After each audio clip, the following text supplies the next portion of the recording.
Good afternoon to my social media fans who are just tuning in. I just explained we were having a few technical challenges, so we have had to move back in studio from our original location, which was at the HellsGate Panyard, where we were going to pay tribute in live and live in color with the pan. So everyone is moving over as we speak, and so while we wait, we are featuring some of the sounds of HellsGate Steel Orchestra. As we would all be aware, Mr. Manning was pivotal and instrumental to HellsGate Steel Orchestra, and so we just want to feature some of the music while we wait for the family members who are going to open the batting to come over.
Yes, so we are all here getting ready.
All right, so ladies and gentlemen, I can't hear myself. I can't hear myself. I don't want. Here. Hello, good afternoon. Testing. Is it on? Hello.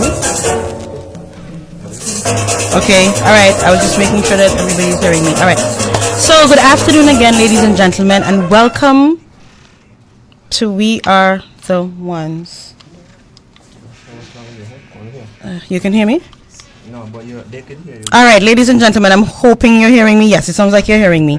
Roberta, can you hear me? Okay, very good. Yes, beautiful. All right, so We Are the Ones Wednesday, and this afternoon I am so pleased, even though a bit delayed, to be paying tribute to, I wonder how much, he can't be, he just named Eustace Manning Henry. He has to have other names. Do you have other names? Skip.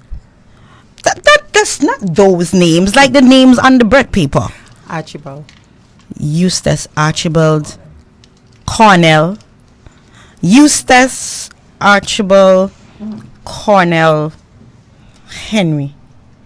Yes? All right. So, ladies and gentlemen, I'm still testing to make sure that we're all doing fine. I need to make sure everything is in place. Testing. Okay, use your headphones now. Hello? I'm still not hearing anything. Oh.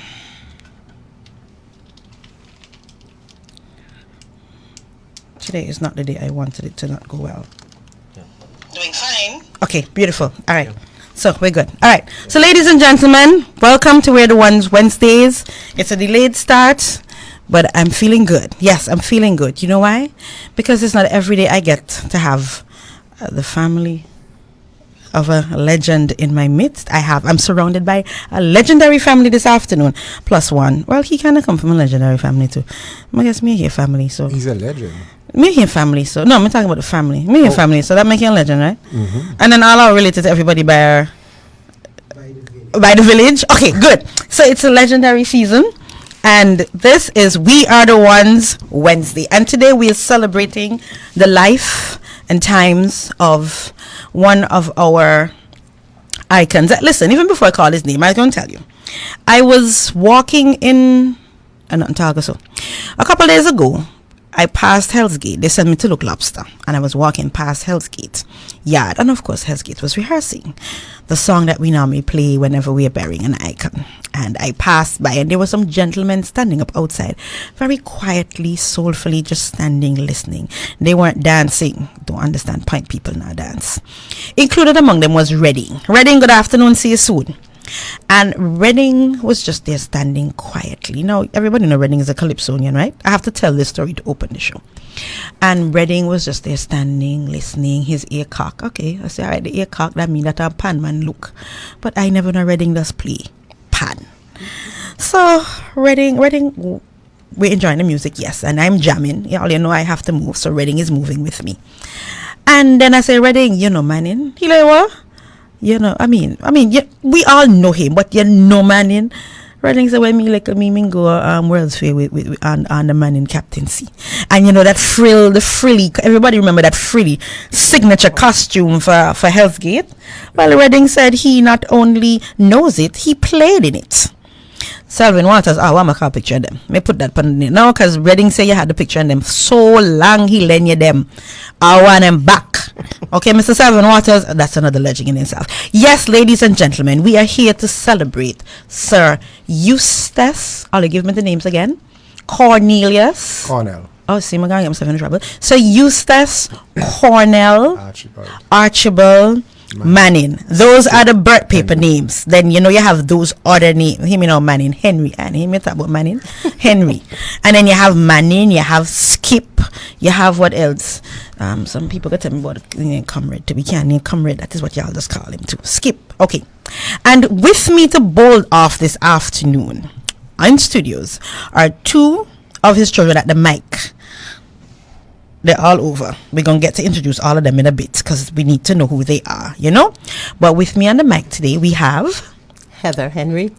Heather, you're the first, second, third, fourth, or 25th? I am actually the 5th. You're the 5th. Mm-hmm. Okay. And we have Alston Henry.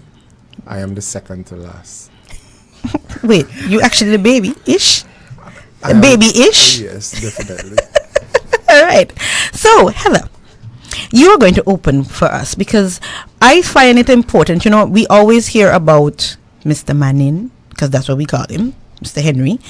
And it's important sometimes because he would have had a family that he raised, a family behind of him supporting him. And I think it's important that we very early we get allowed the family to share their perspectives. And ladies and gentlemen, this is very important because as we are aware that we are under challenging circumstances, and so what we all hoped for tomorrow will not be quite the way we want it. And so we want to use this opportunity as well, you know, to just be able to do some of the celebrating of his life and times. Heather, talk to me. Yes. Okay. I jot down a few lines, so I'm just going to read. What can I say about our dad? Skip, as he was called, Manning to most, but Daddy to us. He loved his family more than any words can describe. He was also a father to all of our friends, neighbors, and to everyone who knew him. Daddy loved life, music, and laughter. He enjoyed telling folk tales, Nancy's story to many, and most of all, giving jokes that would make you laugh until your stomach hurt. He had an infectious laughter that even if you didn't hear the joke, you'd be forced to laugh just by listening to him. Daddy was courageous, creative, and he taught us that we controlled our own fate. He held a special place in his heart for anyone in need. He would give his last, even if it meant he had to do without. Daddy was stern, yet gentle. Education was of the utmost importance to him, so much so that we were not allowed to miss school, not even for a day. Not even if you're sick? He was one of them that would tell you, if you're sick, go school, and then if you're really sick, they'll send you back home. Yes, Carry that's how he was. I remember one day, we had to clean the schoolyard, so I decided to go home, since the school was practically in our backyard. When I got home, Daddy was home and asked, "Why are you home?" My bold response was, "We're not doing any schoolwork. They're cleaning the yard." Daddy said, "Okay, go and clean the yard with the others." So I had to go back to school. But I couldn't tell you that before you even tried that, and I wasn't there. Well, you know, you have to try. Dad had a pure heart, and he gave all he could without expectations. Dad was a very good cook. In our eyes, he created cook-up rice, as he had a way of throwing everything into the pot, and it would taste delicious, even without meat. He made the best fungi and red herring ever. Daddy was the first person that I know to add ish to his words. When asked Manning, how are you? He would reply, I am all right-ish or goodish, or goodish. any word adding ish to it. Daddy was a workaholic. He would go to work at the General Post Office. Sorry about that. Go ahead. From 8 to 4, come home, change his clothes, and head straight to the garden, where he planted everything humanly possible. Following that, it was pan time, whether building, tuning, or playing, which includes playing out with HellsGate. It was timeless echo of beautiful rhythm. The sounds of the pan soared through the garden. Hours of hard work would create every musical selection. Daddy had a smile that could light the darkest room. He was humble yet bold. His bravery and drive kept him going. He was a blessing to everyone who knew him. But what he was to us, his family, words cannot describe. We celebrate his life, his achievements, and his work. Daddy, we love you and miss you. Now, you know what I get out of that? That I remember? The goodish. Yes. Mr. Manning, how are you? And he give you the smile. And then he said goodish. And there was never a joke, but when he didn't give you the smile and the goodish, you start laughing. Yes. So that was something. Now, Heather, I know you don't want to say much, but I still have to ask you one question. Okay. Number 5. I know you read in detail, but how was it being number 5 in the family? How many of you were there? It was 9 of us total. Then people just be some heroes, yes. How was it? Besides having to go back to school because you tried to scot cleaning. It was fun. It was a lot of fun. It was a lot of fun. Our dad was just a fun person. He would just gather all of us, especially when current came off. It was just story times. We just all had a good time. It was great. Okay, all right, cool. Mr. Alston, how are you? I am wonderful. Remember them times we used to lime up the road by the shop up there eating fish? By Rambo? Yes. Yes. And Rambo was shut down. You think I could have one of them fish lime now right now? I'm telling you, that wouldn't work well. So you're like, oh, I have to create our own fish lime. Definitely. All right.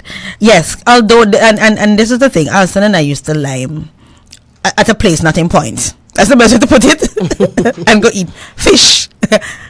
Some Fish good water. fish water, boy. Fish water. A good fish water, no? Lunchtime. You go on lunchtime fish water. Yes. Aston, tell us your memories of your father.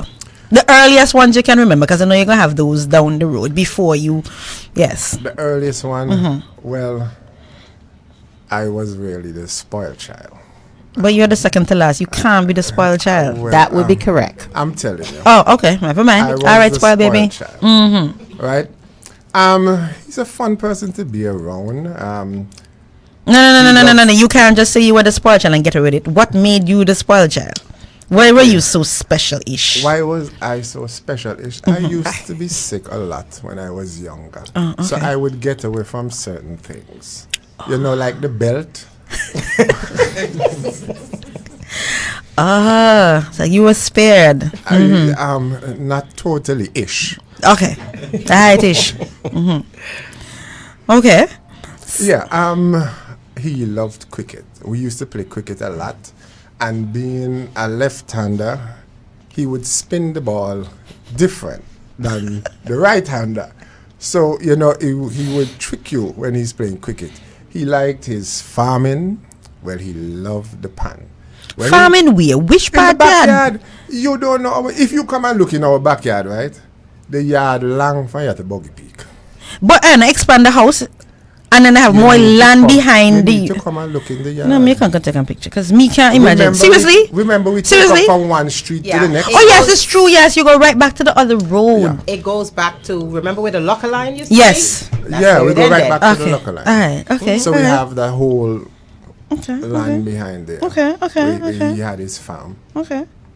Had a farm. Imagine that in Villa, a whole farm. Yeah, plant sweet potato and so. All them things I eat out the yard. Tomato. Everything. Yeah. So how many members, how many sons or daughters? Well, and play pan, Alston. All. Heather, you can play. Used to. And what It's happened? been a while. And what happened? I migrated and just, That's your only excuse. You didn't get Yes. tired. You no, didn't- never that. So how did you feel about playing the pan? It just came natural to you. It was like part of growing up. Yes, we had to. I mean, it was a part of our house, a part of our life. It was just Every day he came home That's from it. work, he would play the pan. Then he go in the garden. Then he come back and play the pan. So it was just pan. And you hear that over and over and over. You have to. it just become And, you. You know, you just want to, like boys want to, Play cricket. right, whatever And their father football. doing, they want to do the same thing. How we would hear, well, I was saying you might be too young for this, Heather, maybe you might remember, because we would hear always about in the early days of the stigma associated with pan. Right. Did any of that stigma come home to the family? Were you ever impacted by it, going to school, anything? Not really going to school, but as females, we were not allowed to play in the band. We were taught the pan at home. We could play at home, but we weren't allowed to go and play with them Why? at that time. Why? It's just the way it was at that time. My niece, actually, Adelta, was the first female in the family to actually go and play with the band. About what you remember about what year that was? I Just think it curious. was about 2000. 2000. That's just the other day. About Varen and Alson, why you are so cruel? That 2000, Around. 1980s even. I mean, for 1990 something. It might have been in the 90s, late Okay, 90s, I would say, maybe. Probably, but remember, Panorama started back 2001. So, It's so late. yeah, 2001. I played I bum. think Oh yes, 90. there were a couple of years of bum competition that I played. Yes. Let me try to remember. Use myself as a guinea pig here. It's not working out clearly. So tell me something now, Heather. You first. She doesn't want to be interviewed. Bear this in mind, right? I know that she's doing quite well. Yes, Heather. How do you remember your dad? What are the things about your dad? If we were to ask you today, forget about what you've written, because it's important. That's a reflection of the family. But for Heather, how does she remember Skip, Daddy, Manning, Henry, what all the names you call him? I remember him playing the pan always. I remember the laughter, the jokes. I remember him as this strong, loving person. That's how I remember him. Okay. Alston, Well, you find some strength? Ladies and gentlemen, when I first spoke to Alston today, he says he didn't have, is it that you didn't have any strength or I didn't have any strength to go play? Which one was it? to play. Oh, okay. So you have strength otherwise. Oh, yes, definitely.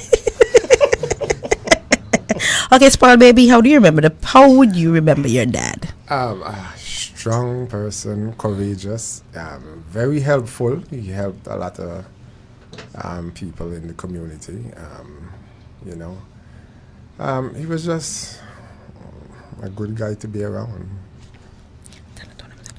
He was just a good guy to get around. Yeah, good father to be around. I mean, All right. So I want to know for tomorrow. I have to ask. I was indicating with my hand to those who are wondering because I was telling Veron to go behind the pan because I'm bringing Zakari next. You know, Zakari has to pay tribute. So I don't know. I mean, this comes naturally to Veron. I shouldn't even have to tell him to go behind the pan to figure out what he's going to play. Ollie, done figure out what y'all going to play? Which one song? You just have a start now. You just have to start and Veron going to be behind you? Veron, you going to be behind... I'm sorry, I could not resist that. So for those who are interested, because you know a funeral such as this, and I have to ask, a funeral such as this, on normal circumstances, we know what the turnout would be like and what would be the expectations and so on. And clearly we are going to celebrate Manning another day, because we all can't come tomorrow, but we are going to celebrate. If I don't celebrate, you celebrate. You know, We will. Yeah. So what are the expectations for tomorrow? What do we do tomorrow? Austin, you want to get that one? The two of them looking at me. None of the two of them know what the Because plan is. we know It's the fluid. plan. Yes, but you Okay. know- Do you expect all of us to show up? First and most important question. Oh boy, That's a hard one. Such a hard, I know. because I know how they feel about him. Yes. So Yes. even though I know, Okay. We What is the recommended flow for tomorrow? That's a better choice of words. All out can come.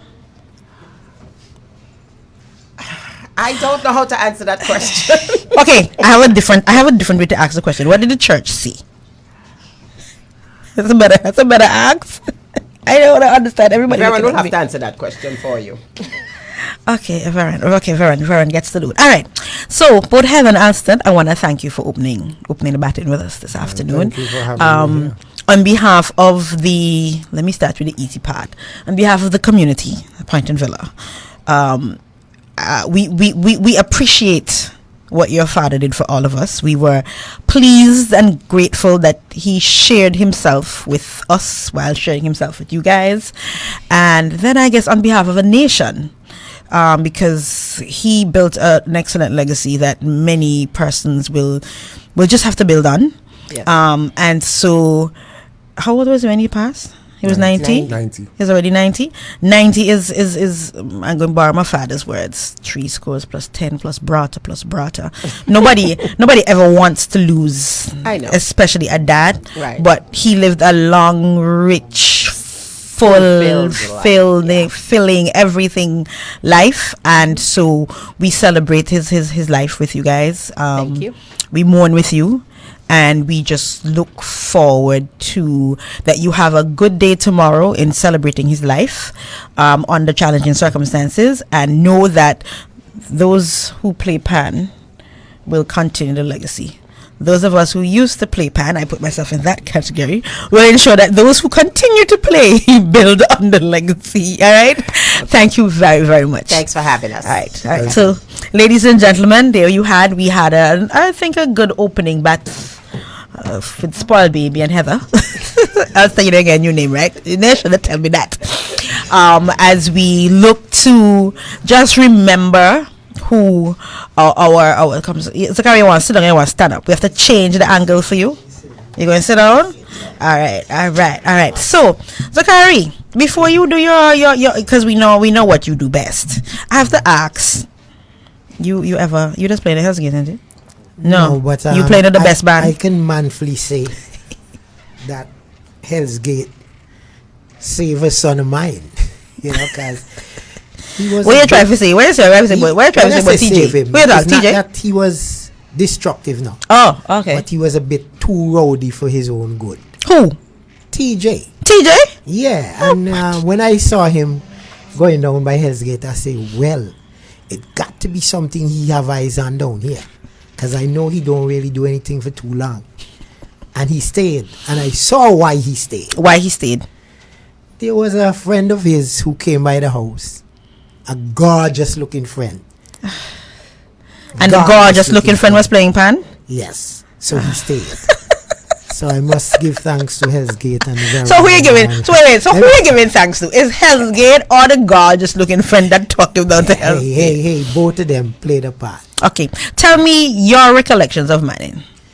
Well, You Mr. remember him? Manning to me was always a very quiet individual, a very approachable individual, and anytime that I actually get an opportunity to talk to him, I usually do, and he's always so accepting of anybody. One time, why I love Mr. Manning, he take advice from almost anybody. There was a time Mr. Manning was about to get an award in recreation ground, and both of us was talking someplace. I can't even remember where, and he was planning on just dress ordinarily to go. Well, when he dressed ordinarily or dress. Because I was going to tell you, he never dress ordinary. You know what I mean. He make polo shirt and khaki pants look good. He was about to dress casually, and I say, man, this is your moment to shine. So go forward in full glory, which he did, and I appreciate him taking the advice from little me,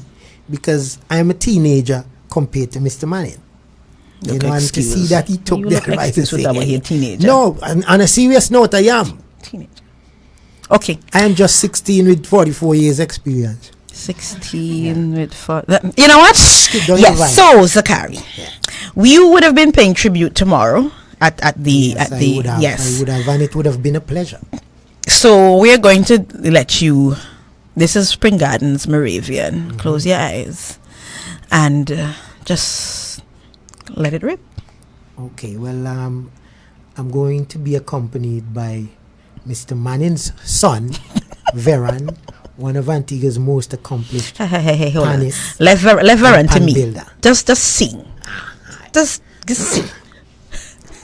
Because he live, I can face tomorrow. Because he live, all fear is gone. Because I know he owns the future. My life is worth the living just because he lived. God sent his son. They call him Jesus. He came to love, heal and forgive. He lived and died to buy my pardon. Now an empty grave is there to prove my Jesus lived. Because he lived, I can face tomorrow. Because he lived, all fear is gone. Because I know who holds the future. My life is worth the living just because he lived. How sweet to hold a newborn baby and feel the pride and joy he brings. But greater still, the calm assurance that child can face uncertain days because he lived. Because he lived, I can face tomorrow. Because he lived, all fear is gone. Because I know who holds the future. My life is worth the living just because he lived. How sweet to hold a newborn baby and feel the pride and joy he brings. But greater still, yeah, the calm assurance the child can face uncertain days because he lived. Because he lived, I can face tomorrow. Because he lived, all fear is gone. Because I know who holds the future. My life is worth the living just because he lived. May his soul rest in peace. Now, when you have those, see, Veron saluting you. What Veron saluting you for? I should be saluting Because you make his Veron. music sound good, or No, Veron you make make his his song singing good. sound good, or it's just an awesome combination. No, Veron, just All of the Let me tell the two of y'all something. something, right? It's long. Let me tell you the last time. I think it was Eddie Mello. I heard 1 year at Moods of Pan singing to Pan, Calypso to Pan. Where are we Pan? Hint, hint, hint, hint. And we can get a nice. The pleasure is in always memory mine, you know. Of. All right, no The pleasure problem. is always mine. The invitation is open. So who's gonna? Do I have to become the executive producer here? You think we can get a pan kaiso album? That can work. That can work. I like the sound of that. All right, Zakari, I want to thank you very much for Pleasure. Let me tell you, the pleasure was really mine now, because I was looking forward to attending this funeral. Really looking who forward. looks forward to attend funerals. No, Zakari? no, listen. Not to attend the funeral, but to celebrate the life of a legend. The pleasure was mine, and is always mine to do that. And it is indeed a legend that we celebrate. Yes, it is. Thank you very much. Very, very much. We can't see the gentleman. Thank you so very much. I don't think we have enough space for everybody. Okay, so Zakari, now you switch with Varan. Varan, come in the hot seat while we wait for. Yeah, but I need the gentleman. I can't see him. It's coming. It's here. So this is just the stream. Is Okay. All right. So now I've heard so much about this gentleman. I know you. Good afternoon, sir. How are you? Okay, I'm not hearing him. Good afternoon. Oh, perfect. Good afternoon. I'm fine. And you know, there's certain people that I just, as a rule, don't introduce because I can't do the introduction justice. Varan, you want to do the introduction for me of the gentleman next to you, or just let him introduce himself? I think I'll have a try. Okay. What I miss out, he can fill in. Okay, go ahead.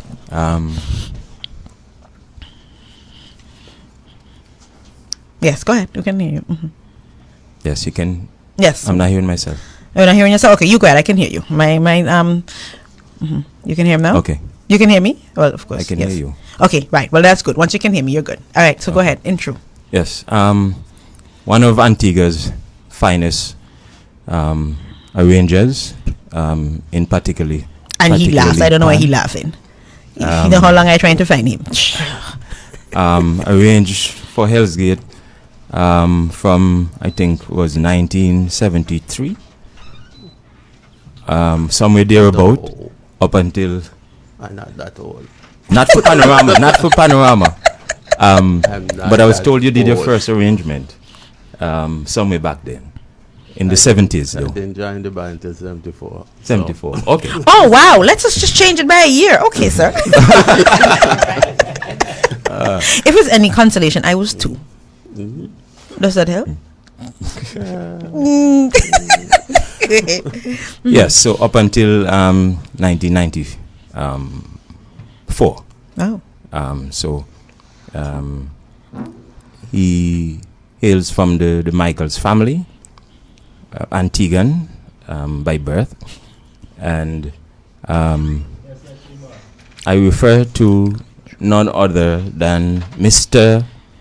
Alan Michael. Mr. Michael, good afternoon. Good afternoon.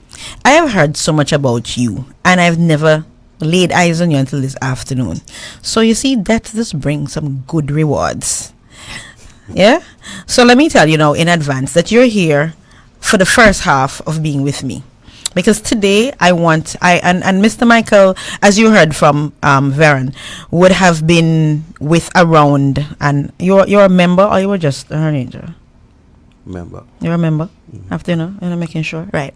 Has been around the institution that we know as HellsGate for an extended period of time as an arranger. And one of these days I want to talk to him just about his experience. But for today, sir, as we discussed, I wanted for you to share, because what I'm trying for those of us who would have been hearing about and now hearing about the legend that is Mr. Henry. Should I say Skip? Which one you Whatever, prefer? Skip. Well, Skip is the preferred title. There you go. Right. For those of us who would have been hearing about Skip, for you to help us by sharing some of those memories that you and he ever disagreed on anything? Not that I can think of. If so, he never said. He never said? If so, he never said. Listen to his voice, see if it's good enough. He never said. Yeah. So tell us, what was it like working with Mr. Manning? Well, the first thing I would say is based on the typical description of what a panman is or what a panman is supposed to be, Skips was not a panman. He wasn't a panman. What not was? by the descriptions they have of panman. Okay, so tell us the description they had of a panman, and then walk us through this. They would say panmen were what? Womanizers, brash, vulgar, all those kind of bad things. I never heard Mr. Manning speak in decent language.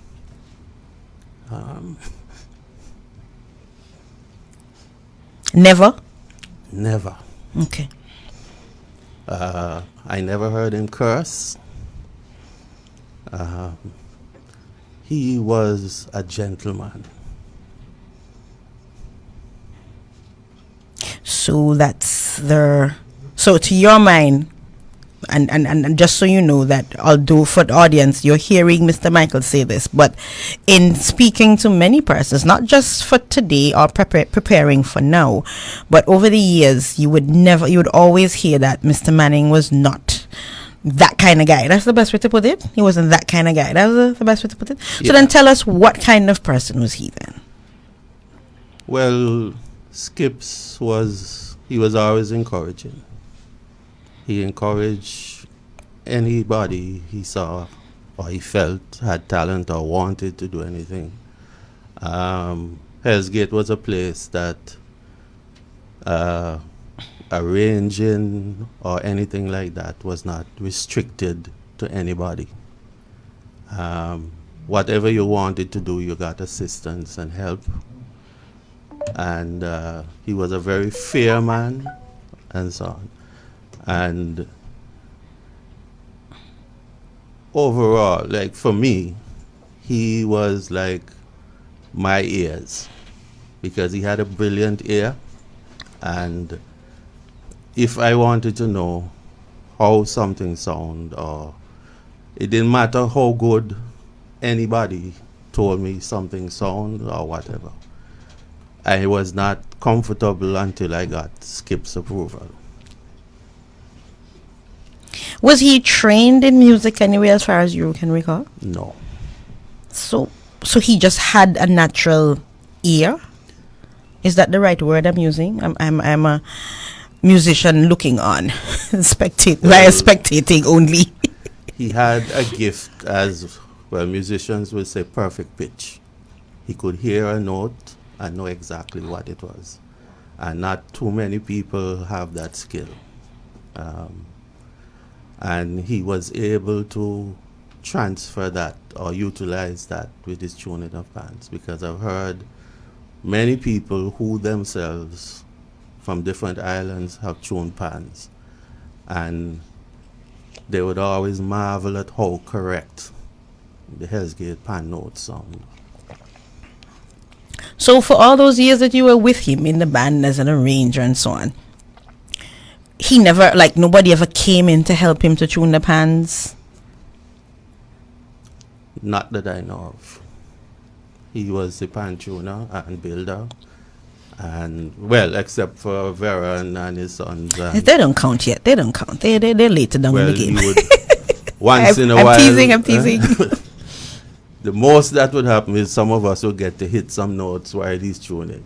He would tell you, hit that note, or hit that note for him, because he would tune his treble pan and use that as the standard for all the other pans. So at most, if he's tuning another instrument, a bass or something, he would tell you, hit a particular note on his pan. But other than that, as far as I know, he did all the building himself. So in terms of you during those years arranging, how did it work? Were you left to choose the pieces? Did he have a group? You know what? Let me change that question. As a leader, how was he? Well, from the descriptions of what a good leader is supposed to be, Manning would have been one of the best. Now you see, you're putting us at a disadvantage. From the descriptions of what a good leader was supposed to be, Manning was one of the best. So what are some of these descriptions that you have in mind that a good leader should have? Well, and he was a leader. He didn't compel anybody to do things. And in the situations where you'd find that there was disagreement, right, he would basically tell you how he felt and what he was going to do, and he left it up to you to follow or do otherwise. Normally, when people leave things up to you to follow or do otherwise, most people don't normally follow, you know. So what was it about him? Because it seems as if most times when he said, let's go down this road and this is how I feel, everybody was inclined to follow. So what was it about him? He couldn't just be like, just there. What? Well, Skips was a disciplined man. He knew what he wanted, and I would say once he made a decision, he stuck with it. You could rely on him to do whatever he said he was going to do. Right?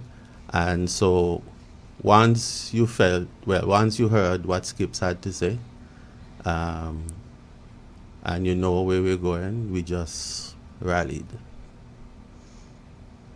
Did you ever get the notion from him that he was being sacrificial in terms of keeping the band together? You ever got that feeling? Or it was always a very well put together, well thought out process so that everything more or less would fall into place? Well, the kind of things that Skips would do, you could see he was definitely making a sacrifice. Like?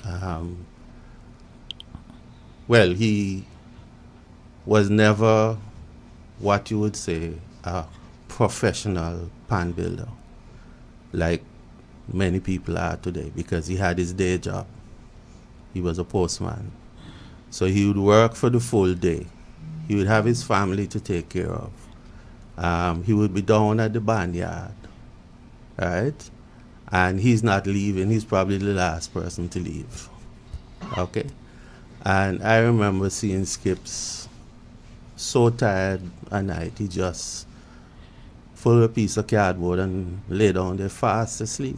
Okay, so you answered my question, because I was going to ask. So he worked a full day. He went and listening to his children, they said that he was there with them. And then he built this band, these pans for this band. Okay, so we knew that he had a little human in him, because he would sometimes just crash out and sleep. Oh, it's a relief. I said, and everybody know. I mean, none of y'all ever stop to wonder how he does make it. Seriously, y'all ever wonder how he make it? I mean, and Mr. Michael, I realize from your calmness that clearly you're speaking about someone who was very level-headed, very calm. You see me, I do things, and then after a while, I just burn out. Nobody find me. Period. I'm being honest. I will be fine. I'll do lots, and then the body says, you know what? Check out. Right, Zachary? That happened to you? Sometimes it does check out. I don't think between family, pan, and speaking to persons with whom he worked, one or two persons, you get the feeling that he was very level-headed there as well. So, what you call this? A man for all seasons? Is that a fair I really way to don't put know where he it? found the time to do all he had to do, because pan building is not a 5-minute job, you know. And for instance, sometimes you will be in the pan yard and you're practicing, and he hears a bad note on your pan or something or whatever, and you don't know, the next night you come, the note good. So he heard the bad note. Would you hear the bad note? Well, sometimes maybe not, because you don't have his ear. Okay.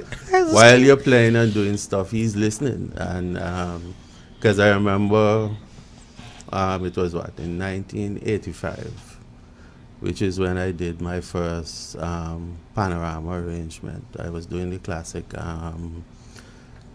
for Mozart. Symphony number 40. Yeah. What you said, Vern? Symphony number 40. Because you're talking on the breath. Yes, go ahead, sir. And we were practicing, and like the tenor pans, the double tenors, and so they had to go up to the highest note on the pans, which we don't normally use. And they were very inaudible, not of good quality and anything. And the next night I came back and we started to play. I had to take a double take because all the notes on the pans were ringing. Overnight, you say no? Yeah. How many pans? How many sets were there? Like 2 single?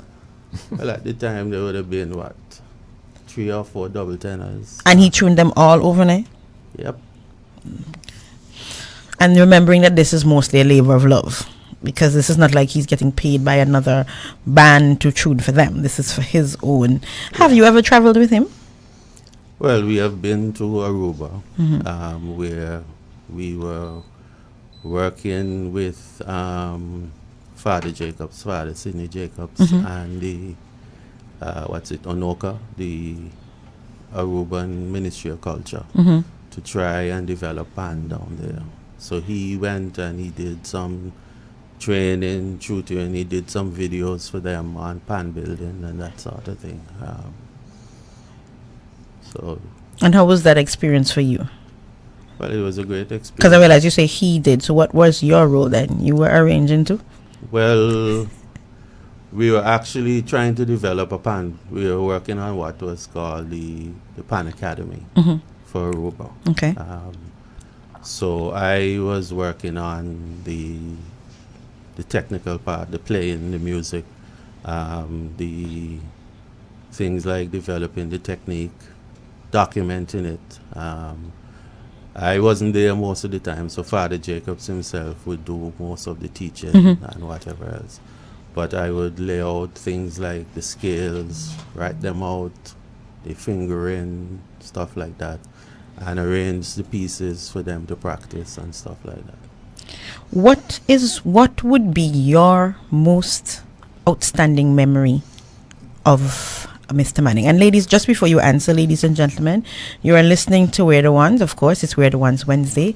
And today we are paying tribute to an icon. I call him a man for all seasons because we're mostly talking his pan life, but there's so many facets to his story. We're talking and paying tribute to, I almost say sir, to Eustace Henry Manning Skip. I'm going to call his full name before we finish today. And speaking on his life now with us is Mr. Alan Michael, who worked along besides, played under his leadership and arranged for HellsGate Steel Orchestra. Did I capture you appropriately? Good enough. All right. Yes. So I'm just asking him to share with us as we wrap up with him. And I want to thank him very much because I brought him straight from work and he did not at all hesitate to come. What would be your most outstanding memory of Mr. Manning? Skip. Is it Skip or Skips? Skips. Okay. Either one. All right. It's difficult to say. But one of the things I always remembered, it was 1991 when we were preparing for Panorama. Well, generally, because of the one-man building and tuning, our pans were never really fully tuned until the very night of the Panorama. So all during the practice and so on, some of the pans may be off or whatever else and so on. And I think that year was probably the first year we had chrome pans, because we actually sent our pans to Puerto Rico to chrome and not Trinidad at that time. So we got our first set of chrome pans, and I think it may have been the first time we would have played under a canopy as well. All right? And as usual, in those days, we never finished our piece until either the very night of the Panorama or the day before. This time, luckily, we happened to finish the night before. Hallelujah. And we had just learned, the last thing we had learned before we left, I think, was the introduction. And when we came down to the pan yard and got ready to do our final practice,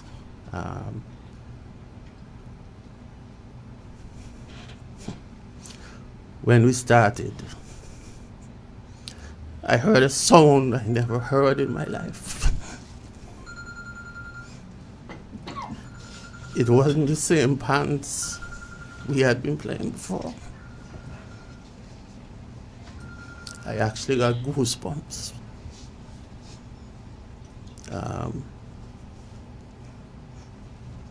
Considering his music I had written that sounded so. And we won the panorama. So in essence, he stayed up all night to ensure that everything was perfect for the arrangement that you did. You can't beat that. Mr. Michael, thank you very much for sharing with us. Thank you. I can see that is a touching memory for you. So I won't even bother to ask anything else of you. But we feel I know you mourn with the family, and we really celebrate the passing of an icon. Mr. Michael, thank you very much for sharing with You're us. welcome. All right, Very welcome. all right. So, ladies and gentlemen, we were just speaking to Mr. Alan Michael, who shared some very, very touching stories of the times and life of Mr. Manning and his contribution, not only to the orchestra, but of course, you can tell, to him also. We pivot now and we go to, I don't know what to call. What are we gonna call you now? I have a band. Who has the band called Offspring? That's you. We now move over and we are joined. He has been sitting with us quietly for a while by Varen Henry. Varen, what number are you? Can you hear me? Not too well. Okay. What number are you in the pecking order? Number 7. Number 7. Like going down that line. Okay, all right.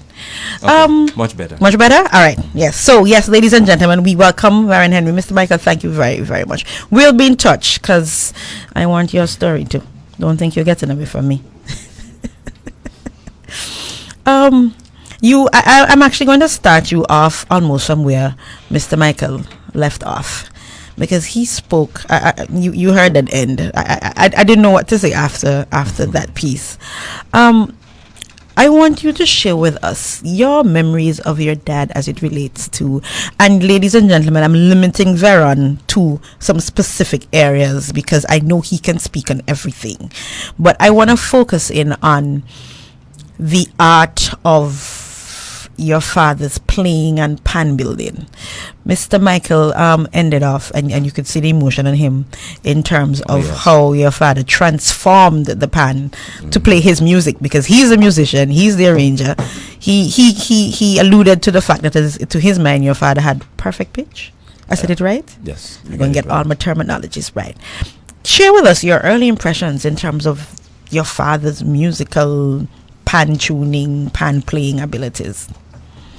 Well, first of all, my father was basically self-taught in his music knowledge. And I don't understand how you can be self-taught, right? But go ahead. Okay. And let me say before I'm not stopping you. I'm saying this for a reason, because it's him. I've come across so many quality people who are self-taught. But go ahead, tell me about this. My father was a perfectionist when it comes to his music and playing and his pan building. He worked hard at his trade. He used to practice a lot of long hours. Every opportunity he got, whether it's when he come home from work, midday for lunch, he will quickly eat and went on the pan to practice. Lunch? Yes, lunch. Okay. He will walk home from post office, a good 15 minutes walk. He will eat. That is why I'm saying lunch. But go ahead. Yeah, and he will eat. I guess very quickly, he found time to go on the pan and practice, and went back to work. And I don't remember that he was ever late. Varan, slow down. Let's go in slow motion. You get lunch. You walk from post office to villa, 15 minutes. You eat, give or take 10 minutes. You have to walk back in 15 minutes. Yeah? So that's half an hour. All right. Okay, yeah, 20 minutes. Yes, carry on. I have to check it out. 20 minutes is a lot of time. I guess it's doable. Yeah. Right. Especially when you're legendary and you have this down to a science. Right. Yes. My father used to read a lot. I can remember he used to have these, they call them Reader's Digest in those days. Order them. I think they came from England or something. And they will come in like every other week or every month or something. And he used to read a lot. Used to be in his garden, cultivating a lot as well. He loved his garden. As a matter of fact, most of the things we used to eat in those days would have come from the garden. So who maintains the garden now? That's a good question. Carry on. There isn't an official garden now. There are still plants in the garden that do not depend on someone to take care of them, like coconut trees. And ladies and gentlemen listening, the children and the grandchildren and who else in the house? The aunties, no, can't be that, the nieces, the children, they're laughing. This is a serious matter. We need fruits and vegetables back in the garden. Especially these days. See, especially these days. Yes, exactly. Yeah. Yes. He used to talk to us a lot, especially about his early life when he was young, tell a lot of stories that make you laugh, smile. He used to just keep the family, together. These are the things I remember of him when I was small. You remember any of those stories? No. Yeah, right. Just say you don't want to share any with us, but it's all right. Yeah, and you and some of your brothers as well too. Any of the girls can tune, man? No. This is what happened. Man, and you and I have to have a talk, okay? I don't know what happened, but I can only assume that it wasn't a lady thing back then. When they were growing up. So none of them ever really got deeply involved. As my sister said, they all played at some point, but never really got deep into it. Like now, whether you're male or female, whatever gender you are, you want to play. Yes. So how did he then transfer the whole business of building pans in particular? I'm going to come back to the playing, but I want to focus on the building. I was told that HellsGate's pans were always locally done. Yes, from my from the information that was passed on to me, they were always locally done. I mean, information is passed on to you. You have your daddy. Who was going to pass information on to you? Well, it was passed down. Okay, right. So just say from who? Just say from what daddy tell you, know? What? Well, other people would have told me things too. Right, and in the consensus is that they were locally built. Right. In the beginning, everybody used to build their own pan in the band. Yes. Like the double tenor player, he will build his own pan. Double second player build his own pan and everything. After a while, I guess that persons got their regular jobs and they got busy, so it came down to the point that the pans had to be built by individuals. I don't think that was the first individual that was the builder for the band. Right. I think before him was Nonny. Nonny, yes. Right, Nonny, and I think Fundu was as well. Fundu used to build too. Fundu used to build as well? Yeah. Okay, he used to build mainly the single tenors, and then he used to build mostly everything else. Yes. I'm not sure about that part, I have it written down somewhere. Yes. Yeah. Then after a while, it was his dad, from I think the late 60s or early 60s, somewhere thereabout. It was him up to when I took over.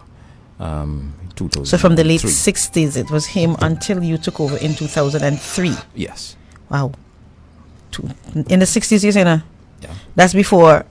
Oh, okay, never mind. Yes. I'm going to tell out my age. We don't want that. Yeah. Yes.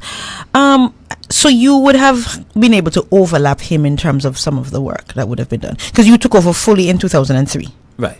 Mm-hmm. So how did he teach you guys this art?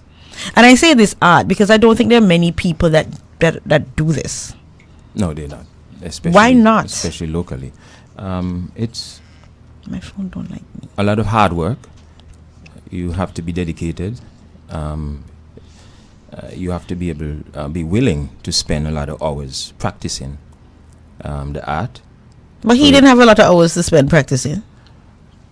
Well, probably when he was younger, he had. When we knew him, he didn't have, because he was working and everything else. But when he was younger, I think you know how long he was have. working at post office. Okay, go ahead, carry on. So yeah, so it takes a lot out of you to become a professional in pan building, and it's not a lot of people willing to spend that much time, especially without making money in the beginning. Everybody wants to make quick money. So if you're not making quick money in something, you're not staying there. You're moving on. But I couldn't move on. It was in me. You'd have a choice. It was part of your DNA. Exactly. But before we get to your DNA, you said you had to make money from this. To your recollection, did the band pay? I mean, he probably would have got a little stipend, something to tide him over. I hope. But did he actually? Did 80+% of the work voluntary, free. Yep, and that's a fact. Yes, you heard dead ear because there's a reason. This is when the band was small, right? Because remember, you guys got large, long time. Large-ish. We got large-ish. Got large-ish. Early 2000.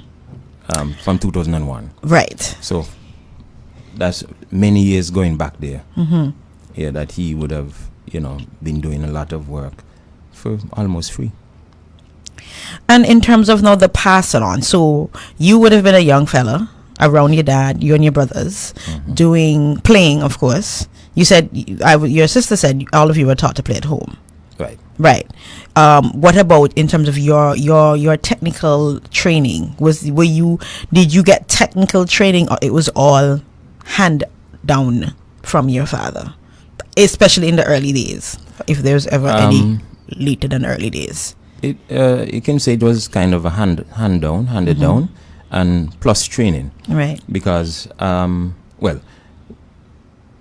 because our home was so close to the school that I used to go. I used to. Which school you used to go? Villa School, Villa Primary School. Just making sure people understand. I used to come home from school on breaks, lunchtime as well. Of course. And I used to watch him making pans. And wait, he made pans in lunchtime too? I thought you said he played during lunchtime. It's 20 minutes, no boss. Maximum. Carry on. Yes. I used to come home and watch him, not knowing that I was going to become a pan builder myself. But I used to like to watch him making the pan, watch how he sink, how he mark out the pans and groove them and everything. So over the years, been watching him, and I think it was my late teens I really became interested in the art form of making and tuning the pans. So once he saw that I was interested, he began showing me stuff and giving me drums to sync. Anytime he's doing anything, he called me so that I can see, because I learn, I think, best from watching. He didn't have to tell me too many things. And over the years, And that's you didn't how I know developed. you were being set up, no? I didn't know. Okay. You know. And it's a good setup. I agree. I think it was a good setup too. Yes. And so that's how, you know, the skill and technique was passed on to me. I remember anytime I'm making anything, I would always call him to verify, you know, if I'm on the right track. And he was very, very encouraging. He's always, you know, he wouldn't tell me anything bad. He would tell me in a nice way, you need to do so and so, you need to do So he wouldn't say no, so. He would just say you need to make a transition and a change. make adjustments to whatever it is. Yes. And I'm very appreciative of, you know, his way of going about it, because I've met other persons would have started in the same field, and because how the trainer dealt with them, he actually turned them off. So I guess he dealt with me the correct way. So I'm still in it. And he sounded like he was, you know, you ever heard the term an officer and a gentleman? Right. Yes, more and more as I hear about Mr. Manning, that comes to mind. Yeah. See, it makes me sit very erect. Yeah. He was a disciplinarian. He made sure that, you know, you kept this well disciplined. Make sure that you went wherever you're going on time. You know, he prepare you. And earlier you were asking about how many children he has. Biologically, he has 9, but I can tell he has a lot more than that. Yeah. Because all of the villagers, all of the young person in the village was my brother and sister. I can remember we playing together in the backyard and in the neighbor yard and so on. And when it's food time, everybody eat from the same pot. You know, Wait, hold on. So he had 9 children to feed. And he still had space in the pot for whoever was in the yard. Exactly. That brings me to something that somebody told me. Someone said to me that there were a few yards in the community between Point and Villa that they would go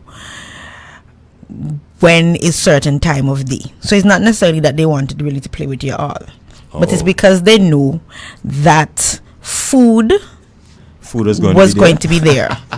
You never, well, it's not impossible because, you know, children. Because, you know, no food home, and once I'm in certain yard, food will share. Food will share at some so point. I'm going to So make sure I'm there. I'm going to make sure. there.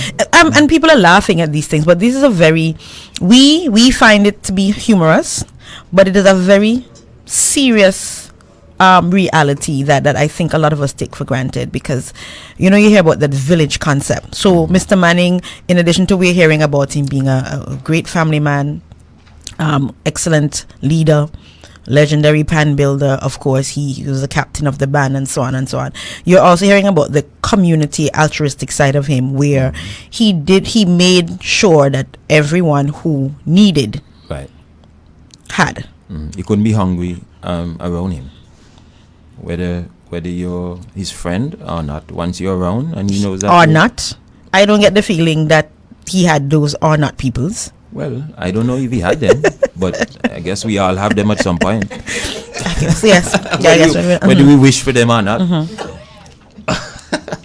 So, based on your conversation, would it be presumptuous, and permit me a minute, ladies and gentlemen, yes, you are listening. If you just joined us, in the last few minutes, you are, of course, listening to We're the Ones Wednesday on Point FM, and we are celebrating the life of Eustace Manning Henry. I have a question about that, but I'll come back to it. And we are now speaking to Varun Henry, a legend in his own right. No, tell her hold for me. Me 2 minutes. Yes. Varun, what most people think your father's last name is, Henry or Manning? Manning. Most people think that our last name is Manning, right? People have called you Manning, Young Manning, and so. Yeah. And you just answer. You don't feel any way about it. No, I don't feel any way about it. People call him Eustace Manning. Yeah. For years and years, I thought it was Manning growing up. Because all I used to hear is Manning. A lot of people thought it was Manning, and Manning is a surname, so I guess that's why they thought it wasn't just a pet name, it was a surname. It was a surname, yes. So for you now, one obviously it's clear that your father had a very strong influence on your life, right? What would be for you, there'd be many, so I won't say the most outstanding, what would be one of those memories that you would feel inclined to share with us as we reflect on your father and what he meant to you? There's so many. Him being around the family, keeping the family together, sharing jokes, making sure that everyone was comfortable, making sure that everyone was being fed. And another thing that I can remember clearly is playing sports with him. Sports too? Yes, playing. I know he loved cricket. Especially cricket. Oh, thank heavens. You're going to tell me next thing, you tell me about football or something. Tennis and so on. Tennis? Yeah. Where does man find all this time? Well, maybe he had, some people have 28 hours in a day, like me. Oh, that's where you learned that from, huh? Right. So, my last question to you, I think for now. Your work that you do now, going forward, you and I have spoken before, and that was only part one, right? Because we're going to come back and talk again, see? And you wouldn't, I was telling someone that among the many conversations that you and I would have had, and I mentioned Can briefly, Can and I would have had, because I wanted to do, of course, HellsGate is celebrating 75 years. Right. How long was he captain for, your father? 17 years. 17 years. And he retired when? Just the other day? 2000 and something? From the captaincy or from? No, from the band. I know he left captaincy and molded others into the captaincy, because I don't think he actually ever left the band. Right. Did he? No. Okay, right. So he was in the band while you were captain? Or by then he had decided to move on? Let me see. I became captain 2003 as well. He was still very much an active member. He wasn't playing, right? But he was still very much an active member, advisor. You can say an advisor. He would be at the Panyard every night. Making sure that everything go the way it should. Those memories that Mr. Michael shared, that one where he showed up the next day and the pan sounded. You ever had that experience? I know you do it to people, we're not going to talk about what you have done to people. You mean, but I was there that time. You were there? That Mr. Michael was speaking of. That makes you sound older than you look. I'm just saying. Did I come out? I was about I'm so sorry. I was about 3. You were 3 years old and you're... Very good answer. Very, very good. And let me guess, you were playing too, no? Oh, yes. And you were playing a single tenor too, no? Oh, of course, at 3. Yeah, man, sure. Yeah, man, yeah. So... as we again, like I think we are all the better for him being among and a part of us, and like I said before, on behalf of the community, there is no, it's like a piece of us has passed. Definitely. He would have been, even though he was not as active, I used to tease you about him sometimes.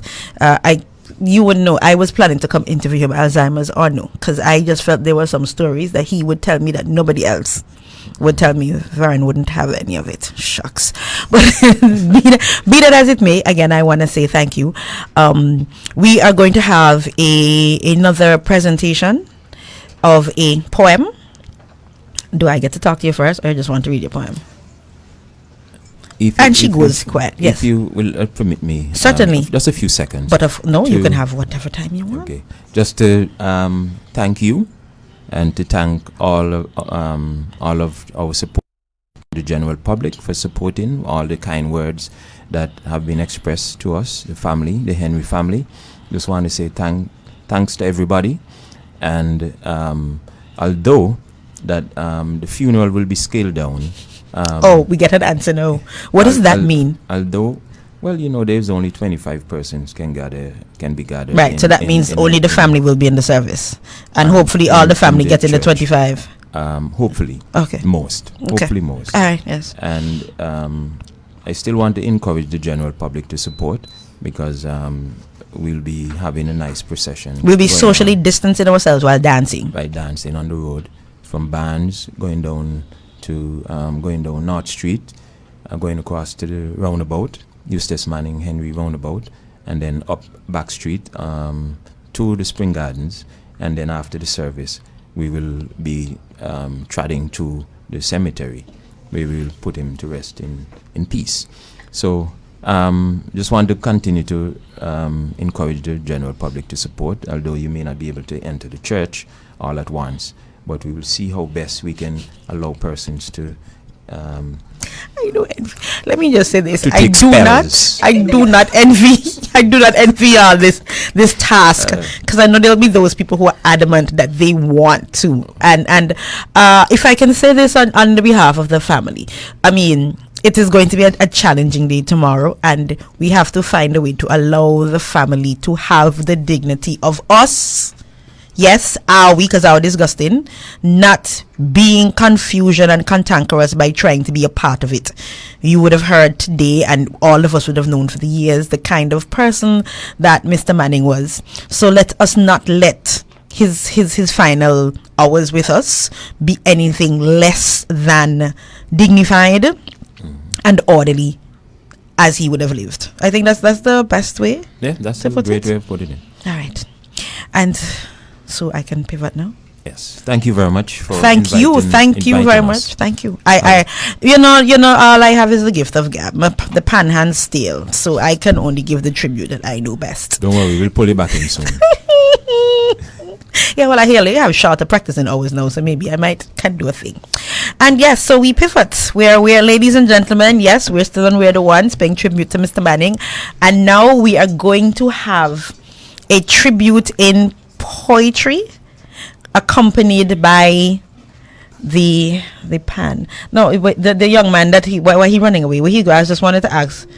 Oh, it's Varan. Oh, okay. I don't know. Okay, so tell me, you want to do it first, or then we have a few minutes? Small minutes. Okay, go ahead. Talker. Yes, go ahead. A small minute. Tell us. Well, Petra, I don't know why she's staying so far from the mic.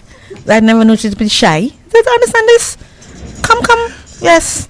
No, she doesn't need that. She just needs to speak up so I can hear her. Don't give her any more reason to be shy. well, Petra, Uncle Eustace. That's what I know him as. Okay. That cool, calm, very collective gentleman. We were a close-knit family. I'm his niece. Very close. This world is too small. So you have his wife, Auntie Dorothy. And small coming up, I can remember we going down there on a Saturday. We spend the full Saturday down there. And this is Uncle in the backyard. All you hear is the beating of the drum behind in the backyard. And Since you were with his wife, she never get tired of the drums, the pogging? no, that's his work. She not. That's what she signed up for, and she was quite happy. That's what it is. Okay, all right. That's what it is. That's what she meant. Fair enough. All right, so And then it takes from there. Even though we're dealing with him and his day, she was the seamstress, and she just make the clothes Okay. for the band. okay. So my mother and her two sisters. So she would go down with her machine, her sewing machine. So it's a whole family affair. Yes. That was it. See, we have to Vern, we really have to tell this full HellsGate story. You notice? Yes. So you are going to share with us. When I grow up, this is the name of the poem. No, you can bring her here. I was born an oil drum, but you couldn't tell I was adopted. My father spent many a day preparing me for my role and status in this world. He made sure I was cleaned and brushed. He paid attention to every detail of my upbringing. There was a time I thought he didn't love me when he put a hammer to my body.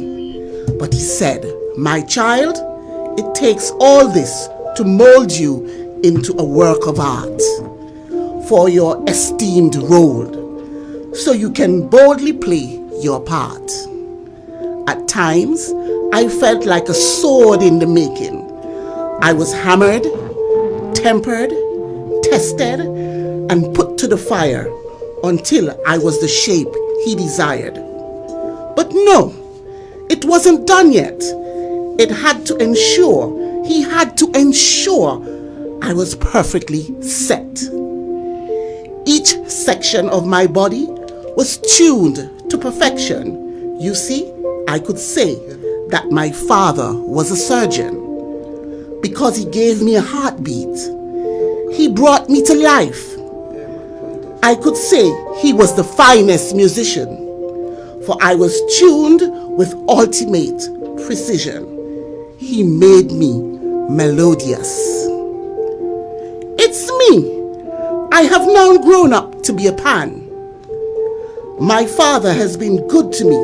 He is the man. He has spent many months molding and preparing me into one of the finest musical creation, the steel pan. I can proudly say my dad is an excellent craftsman. I make the sweetest and the most vibrant sound that you will ever hear around. That is why I am forever grateful to my dad, the pioneer. Oh, he's truly an engineer. I can proudly say I have grown up to be a treasure of the musical fraternity.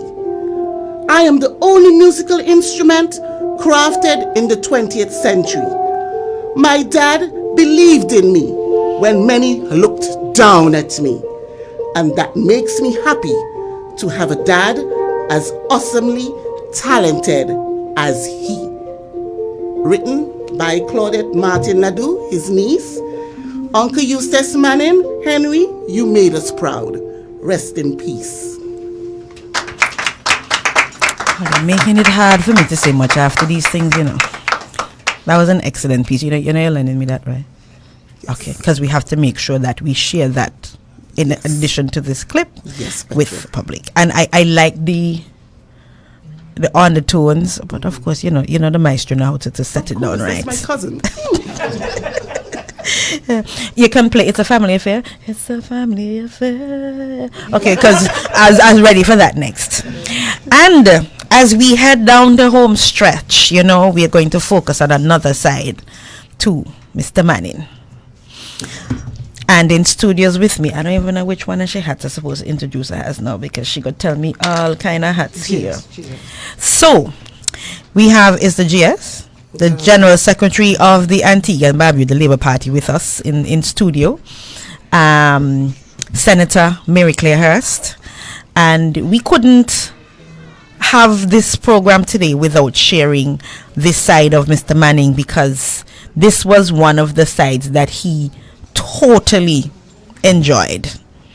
And I'm going first, Mary Claire.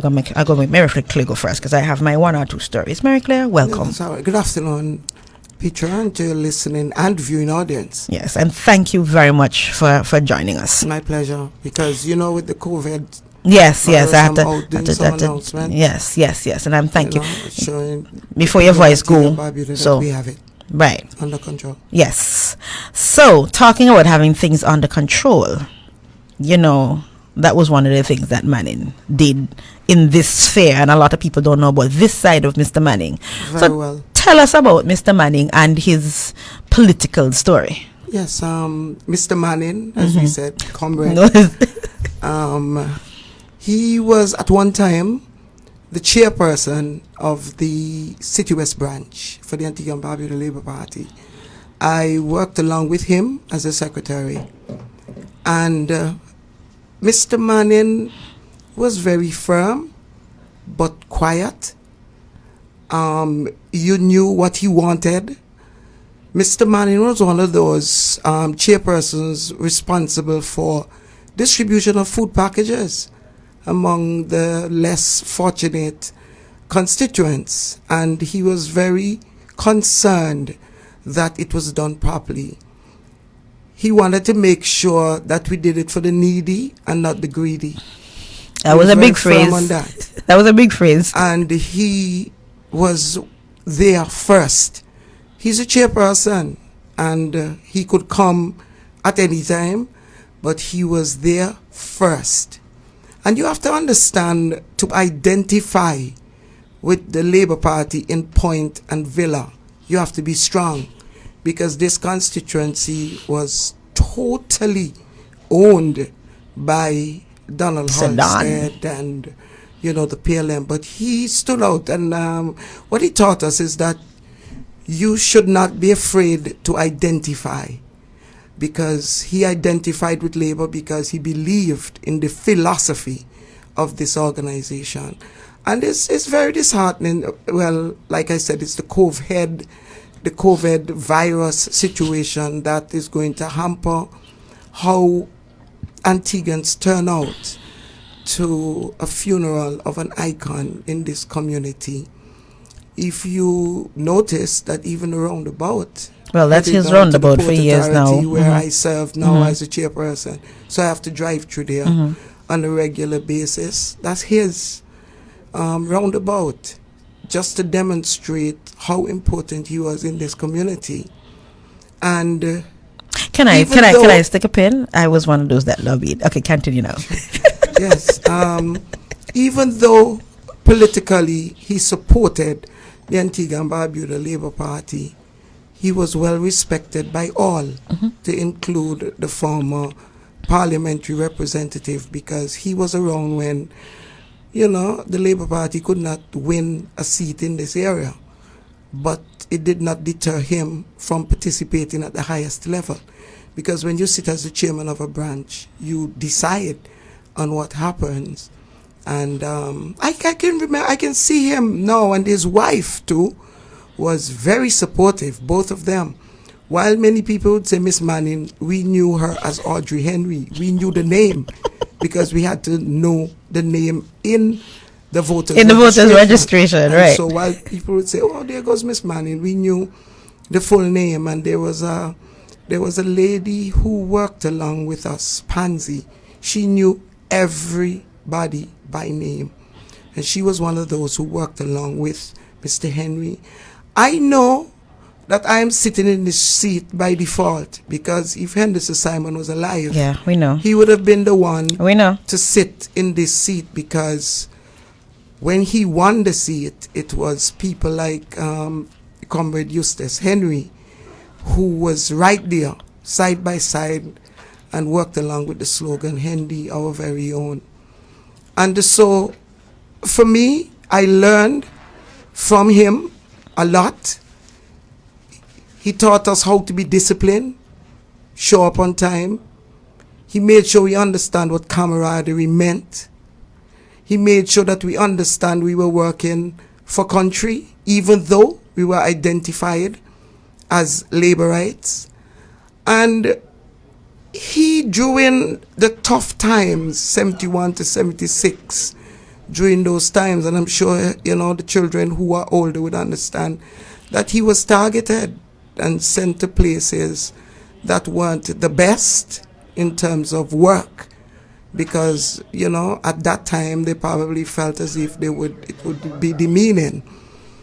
But being the man that he was, he did his work, and he did it with pride. He was also a part of us because of his knowledge of people around the community, because of his job. And I'll say something that probably others would know now, that in the Labour Party, a part of the team must always be a postman, postwoman, because they know everybody. They know everybody in the community, in the area, and so we would use him along with Pansy, of whom I spoke earlier, to identify exactly where people are and where they live. And so, I mean, when you look at his contribution, not only on the political side, but you can speak, most people knew him because he arranged and he built. And whenever you visited his home, he always had on something that suggests he was pounding something in the back. You would have to call him. When you call him from the front, he would come from the back, and he would be doing something especially after working hours.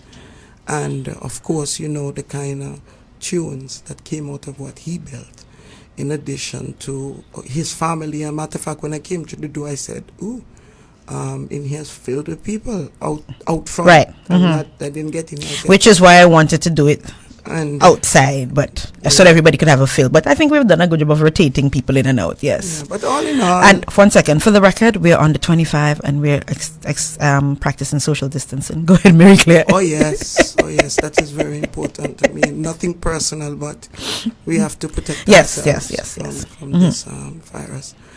And so, all I can say is, working along with him, he really made an indelible impression on me as an individual, wanting to be involved in politics, wanting to make sure that I do my best and to remain humble, because one could not look at Eustace Manning, Comrade Henry, and see that he could do all this because he was so humble.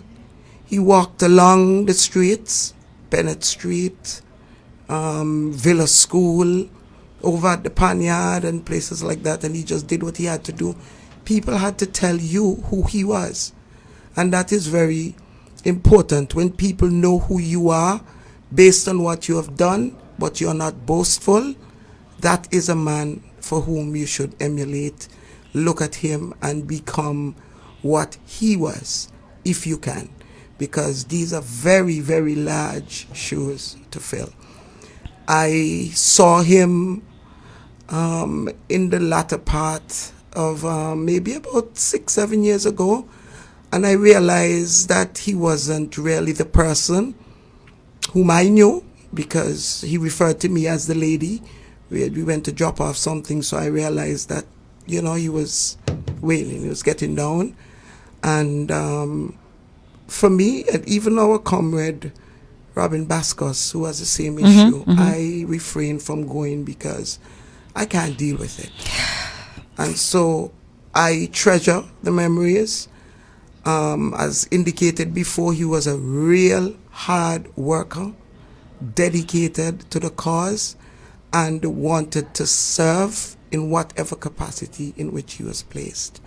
And he guided us along, recognizing that we did not have at the time what it took for us to be take it to another positive level. And take it to another level. And he worked along with us, showing us what we should do or should not do in order to be effective. And I can sit here today and say that I worked along with him. You get all the good people. She get all the good people. When here she got to talk about she work along with, yes, right? I did. I worked along with him. He was a very good friend. He would advise me on many, many things so far as the politics is concerned. And I believe today I am beneficiary of his counsel. All right. And there you have it, ladies and gentlemen. That was Senator Mary Claire Hurst, representing the Antigua and Barbuda Labour Party, as we pay tribute to the life and times of Mr. Manning. I would like to express our sincere condolences on behalf of the Antigua and Barbuda Labour Party to his family, friends, and, close-knit, and to let them know that it's not our decision. The decision is God's. And although we know that he's not here, we can say, without a fear of contradiction, if we say we are Christians, that we will meet somewhere in the great by and by, if our anchor holds. Thank you. Awesome. And ladies and gentlemen, this has brought us to the end of an excellent afternoon. I hope I have made the family feel, a sense of that we're with you. That was the objective of today. We are with you guys. We celebrate his life. We know we have a real icon and everything. And so with that in mind, we are going to close out this afternoon's program in the best way we can for Mr. Manning. We close out this afternoon with Just the Way You Are, being played by members of the HellsGate Steel Orchestra.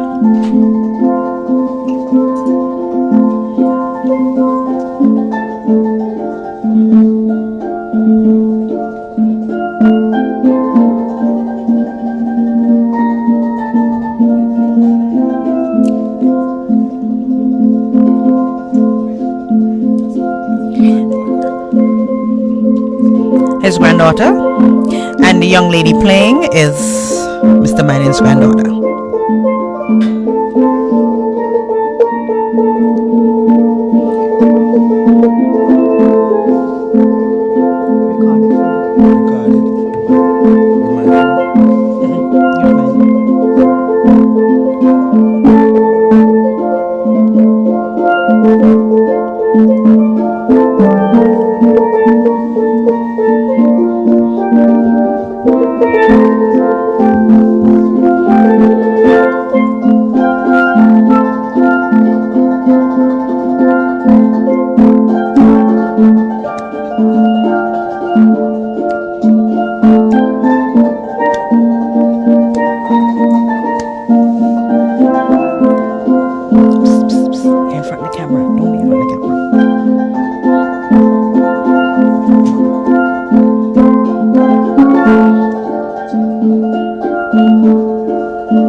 Just the Way You Are.